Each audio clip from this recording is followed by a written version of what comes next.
తెల్లావు కడుపుల్లో కర్రావులుండవా? ఎందుకుండవు? కర్రావు కడుపున ఎర్రావు పుట్టదా? ఏమి? తెల్లావు కడుపుల్లో కర్రావులుండవా? కర్రావు కడుపున ఎర్రావు పుట్టదా?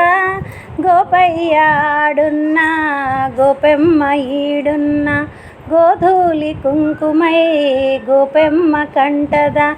ఆ పొద్దు పొడిచేనా ఈ పొద్దు గడిచేనా? ఎందువలన అంటే అందువలన, ఎందువలన అంటే దైవ ఘటన. గోవుళ్ళు తెల్లన గోపయ్య నల్లన గోధూలి ఎర్రన ఎందువలన?